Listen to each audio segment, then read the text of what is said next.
When teaching STEM to our elementary students, we always want to be encouraging that creativity and even celebrating that all of their projects look different. That is an amazing thing. You don't want everything to look the same. It's okay if they see the solution to the problem all differently. But at the same time, we still want to teach our students strategies and ways to build different things so that it can push their creativity along and even make their designs even better. How do you balance both when you are teaching STEM projects? In this episode, I'll be sharing with you 3 ways to teach simple building ideas for your elementary STEM projects to not only keep that creativity that they are showing in their designs, but ways that they can improve their projects.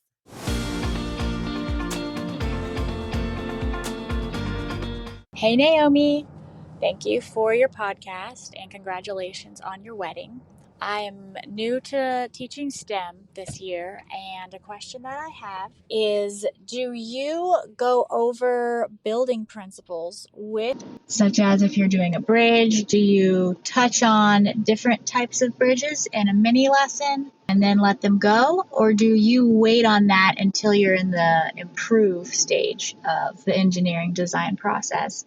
Also, for makerspace stuff like working with cardboard, do you teach the kids different ways to work with cardboard and do like different sort of attachments, or do you let them figure out those things on their own? Just trying to plan my lessons and see what would work best from an experienced STEM teacher. Thank you. This is such an excellent question, and thank you so much for submitting this. If you want to submit a voice question like this, you can do this at naomimeredith.com/voice, and it's also in the show notes. And in every podcast episode, you can find this link because I love hearing your questions. Not only this audio message did I receive with this question, but a lot of you have asked this to me over on Instagram as well at Naomi Meredith _.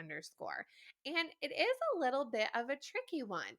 How do you balance the actual teaching of the project and also those building strategies? And when do you do it? The first few years when I started teaching K through 5 STEM, I had taught for 6 years prior to this as a classroom teacher. And when I stepped into this K through 5 STEM role, I was given a brand new classroom with limited supplies and zero curriculum. On the flip side, I also didn't know my students and they didn't really have a STEM class before. And let's be real, their projects weren't really good when we first got started. Yes, it was my teaching, but also they weren't used to doing hands on projects before, and they weren't that great. They didn't look very good. And so it really developed over the years, of course, again, with my teaching, but also this is a skill that students have to learn.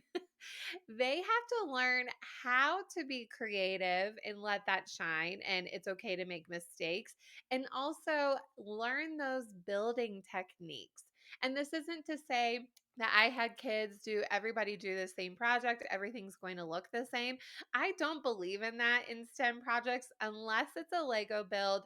That's completely different. But for the most part, everybody's projects are going to look different. And that is scary for kids where there's not exactly one right answer.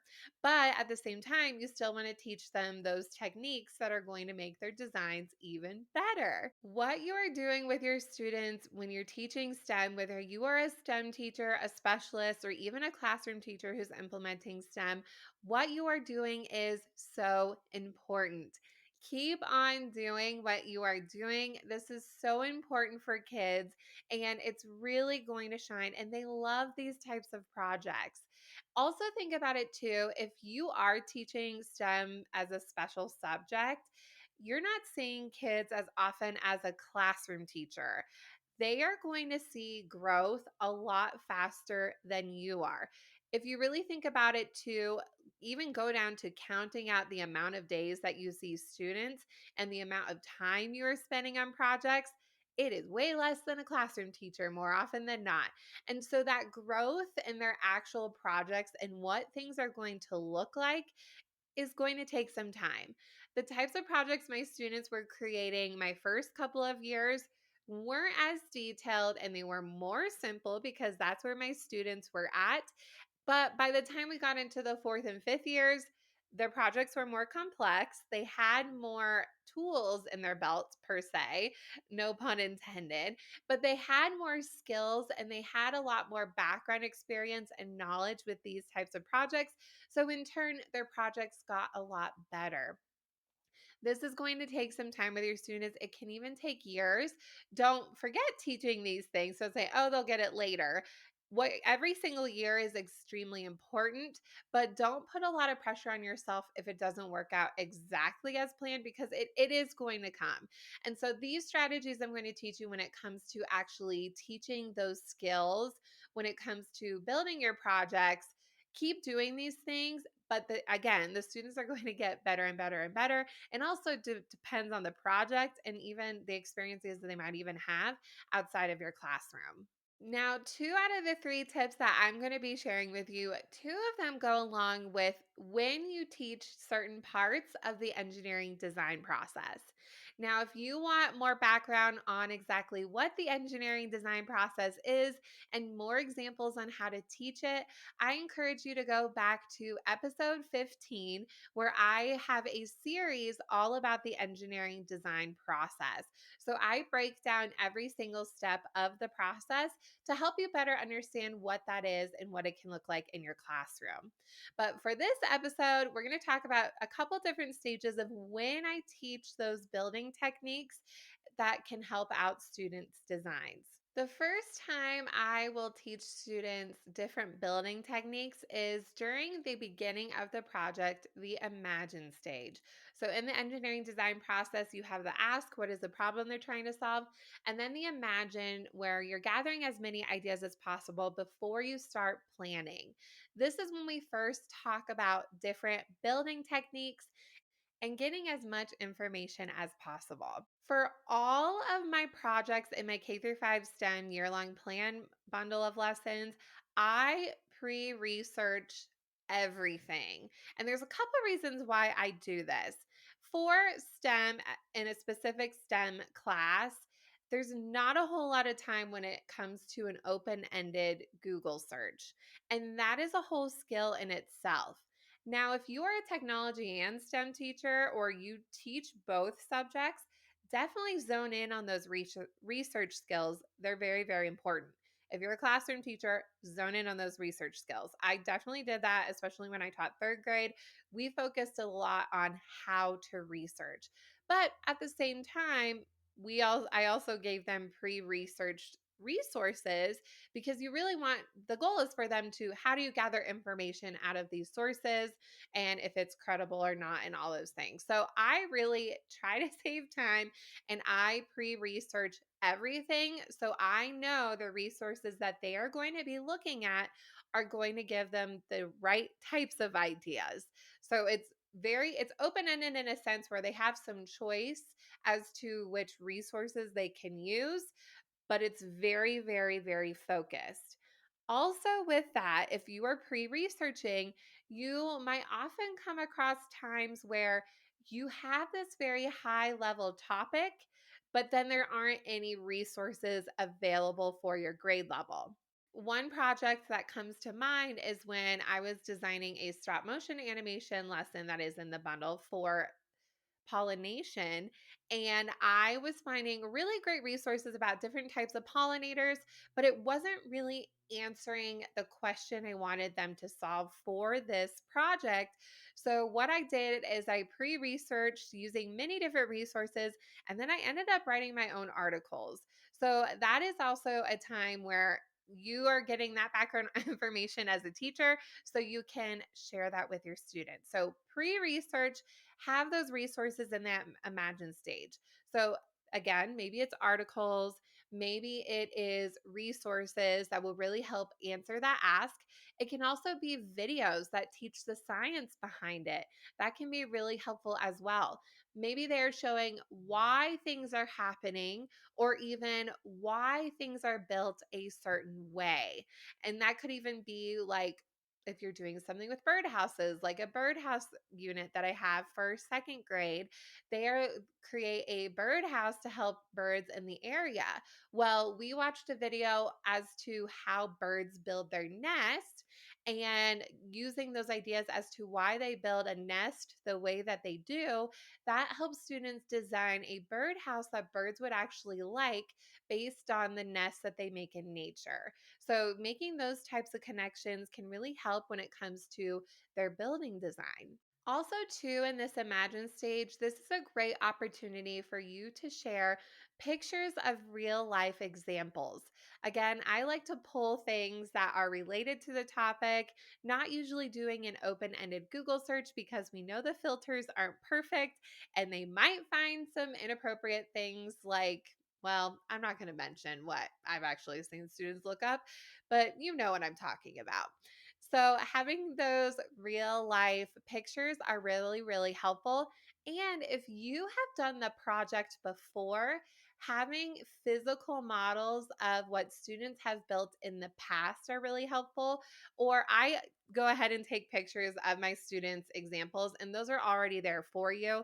So if you're teaching any of my lessons in that K through 5 STEM year long plan, you actually have student examples to help give a basis as well. When you are adding in those real life examples or those student examples, it isn't really meant for kids to copy exactly what they see, but more so inspiration as a starting point.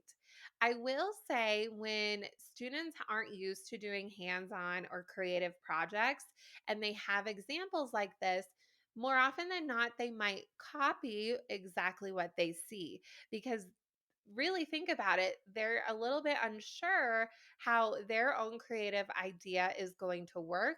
So they might feel more comfortable copying the idea up on the screen, which is fine. That is a great point. They are trying their best and they're going to keep growing from there. So just give them some grace if that is happening. I don't say, oh, here, we're going to make this exactly like the picture. I usually say things like, oh, this is how another student thought of this project. Maybe there's something in this project that you really like. So, having those examples are really helpful. Now, I taught 6 classes a day, so K through 5. I didn't keep every single physical example. That's why taking pictures and videos, you as a teacher, are really, really important. And even having students take their own pictures and videos are really important as well. That's why I loved using Seesaw in my classroom because we could have a whole bank of different resources. And I would often go through and even download the pictures that were really great in their accounts and then save them for later. Another way to give students some ideas during this Imagine stage, especially when it comes to a makerspace or hands on type of project, is having different examples of the type of thing you want them to build and having a T chart, so 2 columns, and have one column be try and not try. I did this with my Build a Shelter unit, and actually, most of the lessons in STEM Survival Camp, we did this where we saw examples of the thing that they were going to build. And then they would sketch or draw ideas of things they wanted to try in their design, and then things that they didn't want to try in their design. And this is also a great time to share some non examples. Not everything in the videos are going to be perfect or even feasible for the materials that you were going to give them. So, this is a really cool way to help students really think about how they're going to build their design by seeing something else in action and what could they actually try and things that for sure they definitely couldn't do. Like with the Build a Shelter challenge, some of the shelters actually did not have doors on them in the videos that I gave them. And so some of them said, I actually want to add a door because it didn't, for the purpose of our challenge, the videos weren't really showing examples that exactly matched what we were trying to solve. Likewise, for our hiking backpack challenge, it showed backpacks having zippers. And some students actually really wanted to try a zipper, but I did tell them, hey, adding in a zipper is a whole other skill when it comes to sewing because they are sewing a backpack prototype. So that is something for this challenge we won't be able to explore. So that is when students actually added that option to the not try, because adding in a zipper would be great, but we just didn't have the time to actually add that type of item. The next place in your teaching where you can teach students simple building techniques is during the create stage. Just because students have gotten all these ideas from the imagine stage, they made a plan, they're ready to create, it doesn't mean they know how to build everything. Again, this isn't a time where you teach students step by step by step. This is how you are going to build. This is a great way to show them strategies on how to build different things. If I am doing a makerspace project and they actually have an open ended selection to all the makerspace supplies within reason using our makerspace menu and money, which you can definitely check that out in the show notes. I also have a podcast episode where I talk all about that and have the menu all set up, especially if there are things that are open ended. And I'm showing them all of the supplies before they go start shopping for everything. This is a time where I might show them, oh, this would be a good tool for this. Or if you don't have enough money for this, you can use this instead. And it kind of does the same thing. So, even giving them some suggestions on how materials can be used is really helpful. A lesson that I actually don't have in my year long plan, but it was something that I did when I was co teaching with first grade. We were talking about insects, and then they were designing an insect using all of the things that insects have. And I gave them some ideas of how materials can be used. For example, for the antennas on the top of their heads, I showed them that they could use a bendy straw as an antenna. So I had like on the poster antennas, and I gave some options on there. I also put some Q-tips on the antenna side. For wings, we had tissue paper. So I showed on that poster how tissue paper can be crunched up. So again, I wasn't showing them, oh, here's every step on how to make your insect, and all of your projects are going to look the same. Yay for you, you did it. It was just more of those strategies of ways that they could add this to their design. Also did this with my rock and roller coaster unit for fifth grade that is in the year long plan. And they were building a roller coaster that a marble can roll through. And a lot of them wanted to use either tubes or straws to be the base to hold up their roller coaster. And they were having a hard time having the tube stay flat on their platform. So they were building it on like a cardboard platform so that their roller coaster can be moved at the end of class. So I noticed this while they were building. So they didn't have a problem shopping for supplies. They knew what they needed. They were in fifth grade. But that strategy was really tricky for them. And they're actually wasting a lot of tape because every time they taped their pole to the cardboard, it kept falling over. It wasn't sticking to the base of their roller coaster, and it wasn't sticking to the platform. And so this was an opportunity where I actually paused the class during creating. We already had the mini lesson or whatever, but I showed them, hey, there's a strategy I want to teach you. I've been noticing this issue.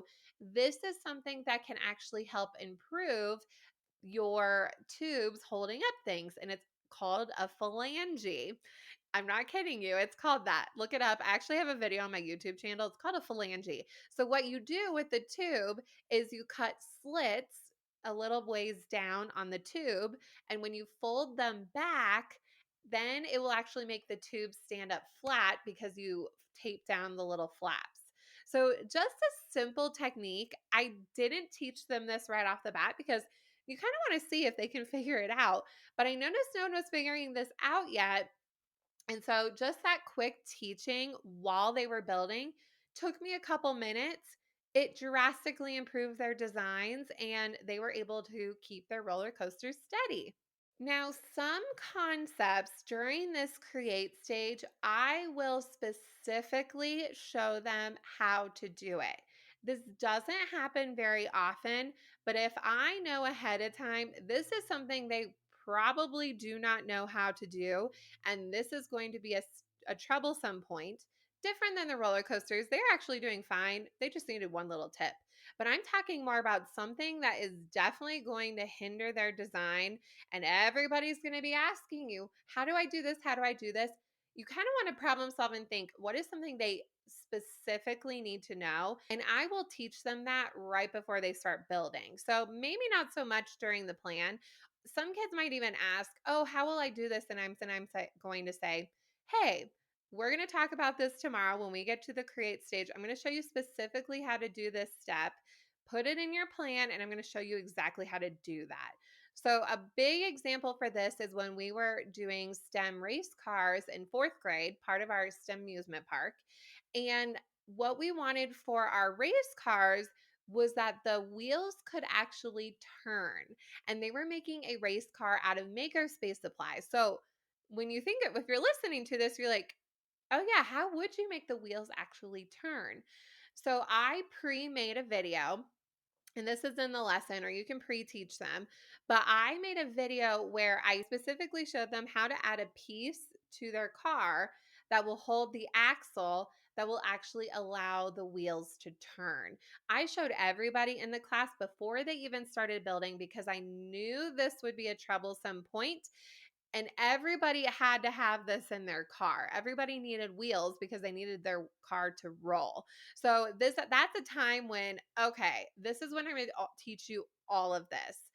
Another thing that I've done this for is when we were testing flood inventions for third grade. So in my Earth Engineer unit, and students were going to be adding different measurements of water to test their design.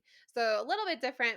They already had built their designs, but I specifically had to show the class beforehand how to measure with a measuring cup because they hadn't done that before, third grade standard, but they were very excited to pour their own water. But I did have to show them specifically as a whole class, hey, this is how we get water, this is how we measure it, and then this is also how we keep track of it. So really think through your lesson. Not everything is going to have something very, very specific like this, but if you know it's going to be a troublesome point for all of your class, that's a great time to stop the class mid teaching or just start it off. This is how you do this. And then they still have all those creative pieces. And the last way to teach those simple building techniques for in your STEM lessons is having STEM stations. I highly recommend having a balance of STEM projects and STEM stations for your primary students. And I teach all about that in my STEM K through 2 planning workshop, where you can go through the workshop on your own in 2 hours and learn how to do a whole STEM stations and even have a unit plan for you. But having STEM stations where, aside from the projects, this is a great time for your younger learners to experiment with materials they might not have tried before.